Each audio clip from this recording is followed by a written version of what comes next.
Olá pessoal, tudo bem? Hoje nós vamos responder a seguinte questão, né? Quando decreta a falência da sociedade, decreta também a falência dos sócios que compõem o quadro societário?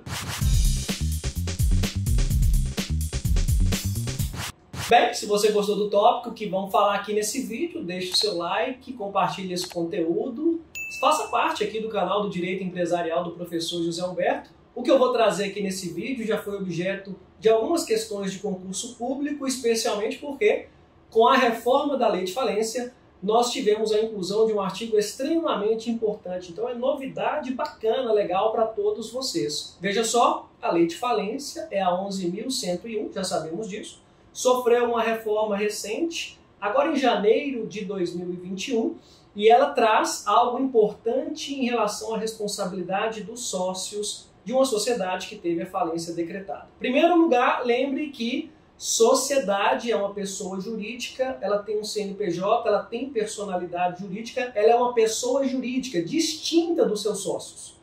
Os sócios, eles compõem o quadro societário, eles fazem parte da sociedade, mas a sociedade é outra pessoa, não se esqueçam disso. Pois bem, então o que fez a legislação falimentar? Ela prevê o seguinte, lá no artigo 81. Se decretar a falência da sociedade, é da sociedade e não dos sócios. Ou seja, eu vou decretar a falência da sociedade, é dela, a sociedade, que é a falida, é a pessoa jurídica falida. Há possibilidade de decretar também a falência dos sócios, caso eles tenham responsabilidade ilimitada. Então veja só, para decretar a falência de sócio numa sociedade, é necessário que esse sócio tenha responsabilidade ilimitada. Veja o que prevê o artigo 81. A decisão que decreta a falência da sociedade com sócios ilimitadamente responsáveis também acarreta a falência destes sócios. E aí eles ficam sujeitos aos mesmos efeitos jurídicos produzidos em relação à sociedade falida. Então, alguns exemplos de sociedade que tem sócio com responsabilidade ilimitada. A sociedade em nome coletivo do Código Civil, 1039. A sociedade em comandita simples do sócio comanditado, que tem essa responsabilidade. Aí você me pergunta, mas e aí, professor, neste caso, ele não faz parte, né, esse sócio, a sócia ilimitadamente responsável, não faz parte do processo. Então, esse mesmo artigo 81, ele traz a previsão que, decretando a falência deste sócio, ele que deve ser citado, aí vai ser citado, né, para apresentar a sua defesa, que é a contestação, não se esqueça disso, se assim o desejarem, e a defesa do artigo 98, previsto na própria lei. Aí você me pergunta, tudo bem, e daquelas sociedades que o sócio tem responsabilidade limitada, a maioria no nosso país, que é a sociedade limitada, né? Porque nela o sócio tem responsabilidade limitada. Pessoal, o artigo 81, é claro, não pode decretar a falência desse sócio.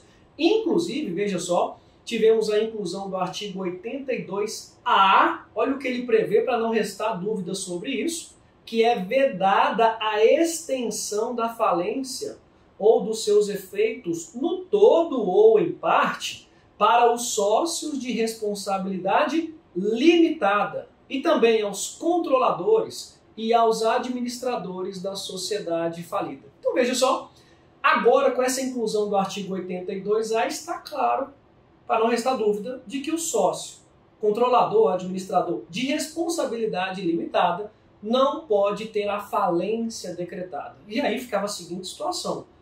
A maioria das sociedades no Brasil são limitadas. Decretou falência dela, o sócio então está tranquilo, ele não vai ter ônus nesse sentido, né? Está numa posição muito confortável.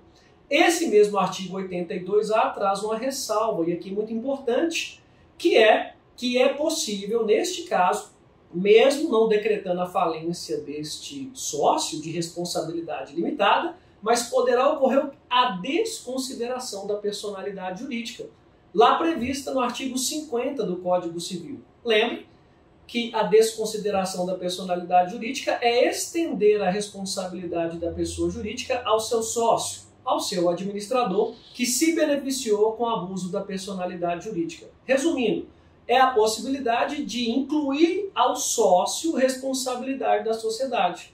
que está dizendo esse artigo? Não pode decretar a falência deste sócio de responsabilidade limitada, mas pode ocorrer a desconsideração da personalidade jurídica e ele, sócio, mesmo sem falência decretada, ter ou sofrer o ônus patrimonial, né? Ter os seus bens constritos, penhorados e até mesmo perdidos para a sociedade de obrigações da sociedade e não deste sócio. Um detalhe importante é que essa desconsideração da personalidade jurídica dessa sociedade falida, né, que vai responsabilizar esse sócio de responsabilidade limitada ou terceiros, né, como grupo, enfim, somente pode ser decretada pelo juízo falimentar, é o juízo da falência. Então, esse pedido é para o juiz lá da falência, observando as regras do artigo 50, que eu acabei de mencionar, previstos ali para desconsideração da personalidade jurídica, e não acarreta a suspensão. Isso é importante porque o processo tem que prosseguir. Tudo certo? Aqui é importante, então, você utilizar dois artigos, o 81 e o artigo 82A da Lei de Falência atualizada, que, resumindo, sócio pode ter a falência decretada se tiver responsabilidade ilimitada, e se tiver limitada não pode, mas poderá sofrer o ônus da desconsideração da personalidade jurídica. Tudo certo? Espero que tenham gostado, compreendido. Se gostou, deixa o like, deixe seu comentário. Se estiver gostando dos vídeos, faça parte do nosso canal. Veja que nós temos um curso aqui, Aprenda Empresarial fazendo questões, preparando mais conteúdo para vocês também.